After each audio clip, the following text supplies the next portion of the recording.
कि ये संजीवनी बूटी वही बेर थे जिन्हें माता सबरी का अपमान करके लक्ष्मण ने पीछे फेंक दिया था, झूठे समझ करके। तो मुझे इस बात में जरा भी सच्चाई प्रतीत नहीं होती है।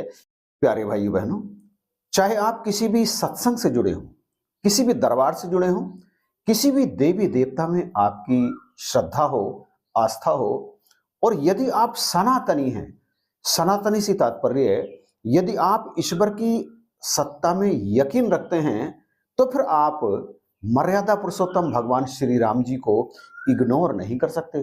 फिर कहूं आपकी चाहे जिसमें भी आस्था हो, आप भगवान श्री राम जी को इग्नोर नहीं कर सकते। और इसके पीछे क्या कारण है? इसके पीछे कारण यह है कि भगवान राम सृष्टि के कण कण में मौजूद हैं, प्रत्येक श्रद्धालु के हृदय में निवास करते हैं।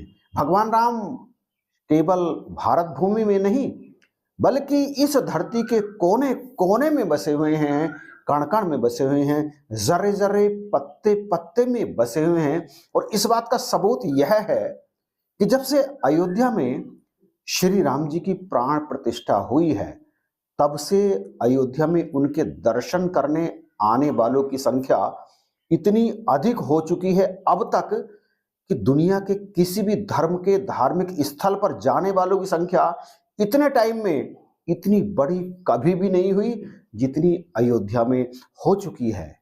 यह वीडियो मैं भगवान श्री राम जी पर बनाने के लिए नहीं जा रहा हूं, बल्कि यह वीडियो मैं बनाने जा रहा हूं भगवान श्री राम जी के छोटे भाई लक्ष्मण यति जी के लिए। लक्ष्मण जिन्हें शेषनाग का अवतार भी माना जाता है। दरअसल एक गलतफहमी तमाम लोगों के मन में आज भी फैली हुई है, क्योंकि मैंने कई सत्संग में भी इनके बारे में सुना, कई कथाओं में इनके बारे में सुना। जो गलत बात लोग कहते हैं, उस गलतफहमी को निकालने के लिए इस वीडियो को बनाया जा रहा है। दरअसल हुआ यह था कि कबंध राक्षस का अंतिम संस्कार करने के बाद में भगवान श्री राम अपने भाई लक्ष्मण के साथ माता जी की खोज करते हुए जब माता सबरी के आश्रम में पहुंचे, तो वहां माता ने उनका बहुत आदर किया, बहुत सत्कार किया और उन्हें खाने के लिए बेर दिए। आप सभी इस बात को जानते हैं कि मां सबरी भक्ति की पराकाष्ठा थी। उन्हें ये पता ही नहीं था कि मैं जो बेर भगवान को खिलाने के लिए इकट्ठे कर रही हूं, चख चख कर वे जूठे भी हो सकते हैं। उन्हें इस बात का पता ही नहीं था, ध्यान ही नहीं था। भक्त तो भाव विभोर होता है ना, उसे पता ही नहीं होता। तो ऐसा लिखा है, ऐसा माना जाता है कि मां सबरी ने बेर भगवान के सामने रखे और वे बेर, जूठे बेर सबरी के भगवान ने बड़े चाव के साथ में खाए। लेकिन लक्ष्मण जी ने बेर नहीं खाए।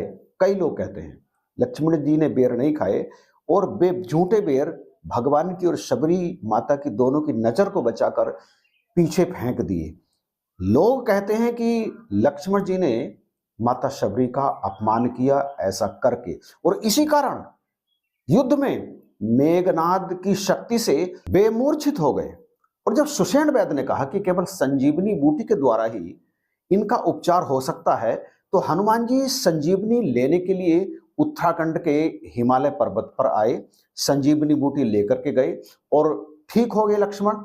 लोग कहते हैं कि ये संजीवनी बूटी वही बेर थे जिन्हें माता सबरी का अपमान करके लक्ष्मण ने पीछे फेंक दिया था, झूठे समझ करके। तो मुझे इस बात में जरा भी सच्चाई प्रतीत नहीं होती है, क्योंकि पहली बात तो यह है कि लक्ष्मण जी ने, जैसा कि कहते हैं, 14 वर्षों तक ना तो वो सोए थे और ना ही उन्होंने कोई आहार ग्रहण किया था। वे ऐसा कर सकते थे क्योंकि तमाम ऋषि मुनि भी बरसों बरस तक जब समाधि में बैठे रहते हैं, तो फिर वो भूख प्यास से दूर हो जाते हैं, भूख प्यास उन्हें नहीं लगती।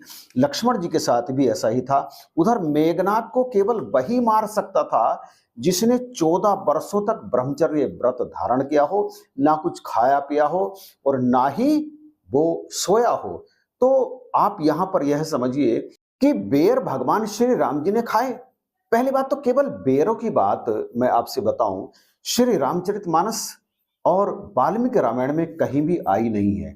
कंदमूल फलों की बात आई है। हाँ, पद्म पुराण या कुछ और अलग दूसरी जो रामायण है उनमें इस बात का जिक्र है।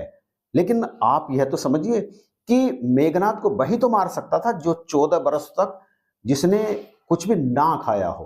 तो जब लक्ष्मण जी को बेर दिए गए होंगे तो यदि वो बेर खा लेते तो व्रत टूट नहीं जाता उनका।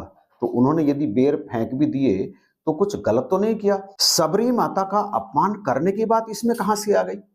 और दूसरी बात, यदि बेर फेंके तो जिस स्थान पर वे पैर फेंके उस स्थान से वह स्थान जहां से संजीवनी बूटी हनुमान जी लेकर के आए कितनी दूर है, जरा इस बात को समझिए। भगवान श्री राम जी की सबरी से भेंट उनके आश्रम में हुई थी। जब वे माता सीता की खोज करते हुए वहां पर पहुंचे तो बेर भी वहीं खिलाए होंगे, निश्चित ही, इसमें कोई दो राय नहीं है, आप इसमें अलग बयान नहीं कर सकते। सबरी के आश्रम में ही तो सबरी के आश्रम की लोकेशन आज के समय के हिसाब से यदि हम सर्च करते हैं तो कहीं पर लिखा है कर्नाटक, कहीं पर लिखा है छत्तीसगढ़ और कहीं पर लिखा है गुजरात। इनमें कहीं भी मैच नहीं होता।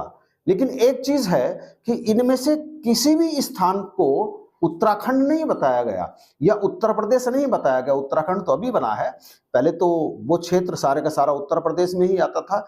लेकिन संजीवनी बूटी जहां से आई वो स्थान कहां पर है?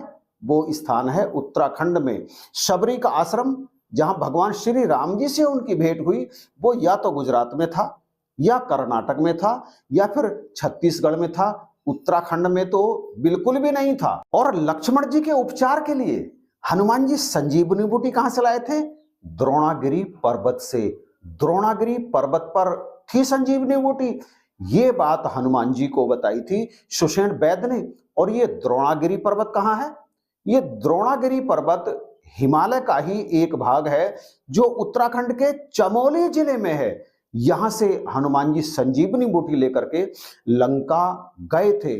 अब आप इस बात को जरा गहराई से विचार करें कि अगर कर्नाटक या गुजरात या छत्तीसगढ़ इनमें से किसी एक स्थान पर शबरी के बेर लक्ष्मण जी ने फेंक दिए थे तो क्या वो बेर वहां से हिमालय पर्वत पर द्रोणगिरी पर आकर के गिरे थे?